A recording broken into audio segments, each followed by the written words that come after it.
Hi everyone, welcome to chemistry point. तो उससे आगे की हम क्वेश्चन से स्टार्ट करते हैं। तो इसमें क्या है कि बेंजीन का क्वथनांक जो है वो इतना है, ठीक है, इतने टेम्परेचर, इतने केल्विन टेम्परेचर है।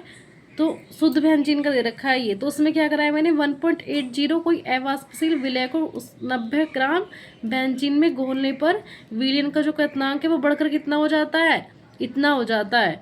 तो क्या करना है आपको, विलय के मोलर द्रव्यमान की क्या करनी है आपको, गणना करनी है।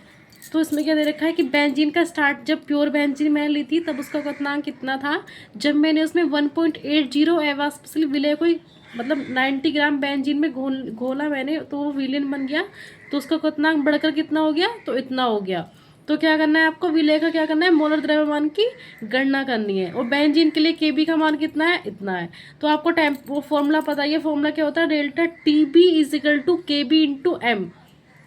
Delta t b is equal to k b into m. M क्या है यहाँ पे, एम है हमारी मोललता, यहाँ पे एम क्या है, मोललता, ना कि मोलरता।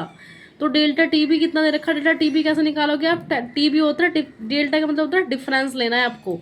तो डिफरेंस किसका लेना है आपको, ये वाला टेम्परेचर जो था, ये वाला जो टेम्परेचर, इस टेम्परेचर में से ये घटाओगे तो आपका यहाँ पे टी बी निकल के आ जाएगा। टी बी आएगा निकल के। फिर आपका के बी कितना दे रखा है, तो के बी दे रखा है ये हो गया आपका के बी का मान। एम क्या है, एम है आपकी मोललता। मोललता कैसे निकालते हैं, मोललता निकालते हैं विलय का भार इतना है, विलय का भार बटे विलय का अणुभार। विलय का भार बटे अणुभार में विलय का अणुभार हमें नहीं पता, तो वो हमें वही निकालने के लिए इसने बोला है। और फिर नीचे की साइड क्या लेते हैं, मोललता में क्या लेते हैं, तो मोललता में लेते हैं विलायक की मात्रा, और मोलरता में लेते हैं विलीन की मात्रा। तो यहाँ पे क्या पूछा है, मोललता। तो मोललता में क्या लेना है आपको, विलायक की मात्रा लेनी। विलायक की मात्रा कितनी है, 90 ग्राम। अगर यहाँ पे विलीन की मात्रा पूछा होता तो आप इसे विलायक और विलायक को ऐड कर देते, यहाँ पे तो विलीन आ जाता।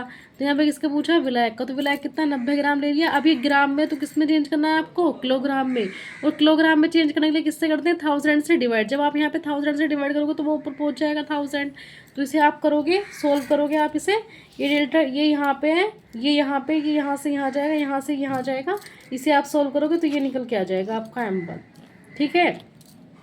फिर इससे आ गया, इससे आगे क्या पूछा हुआ है कि द्रव्यमान की दृष्टि से इतने परसेंट विलियन के इतने ग्राम और इतने परसेंट विलियन के इतने ग्राम को आपस में मिलाया गया है, तो एक मिश्रण बना है, उसका द्रव्यमान प्रतिशत निकालना है आपको। कैसे निकालोगे, तो कैसे निकालोगे, पहले इसमें आप देखो ये और ये दोनों क्या दे रखे हैं आपको, इन दोनों को मिला के क्या बन जाएगा आपका, तो इन दोनों को मिला के मिल जाएगा आपका, टोटल बन जाएगा 300 और 400 कितने हो गए, 700। तो 700 कहाँ रखोगे आप, नीचे। और ये निकालने के लिए, सांद्रण निकालने के लिए, सांद्रण प्रतिशत सांद्रण ज्ञात करने के लिए पहले आपको क्या करना पड़ेगा, देखो विलय निकालना पड़ेगा। ये कितना विलय है, 25%, कितने का, 300 का। 25 और परसेंट का मतलब होता है 100 नीचे जाएगा, और किसका है, 300 को तो 75 निकल के आ जाएगा, 40 ऊपर, परसेंट का मतलब 100 नीचे, 400 यहाँ, इसे 100 करोगे तो इतना आ जाएगा। इन दोनों को ऐड कर देना, इन्हें ऊपर रख देना, और इसे ऐड करोगे, 400 300 700 यहाँ आ गया, इनटू में 100 करोगे किसी के परसेंटेज निकालने के लिए, ये निकालोगे तो आपको ये आ जाएगा।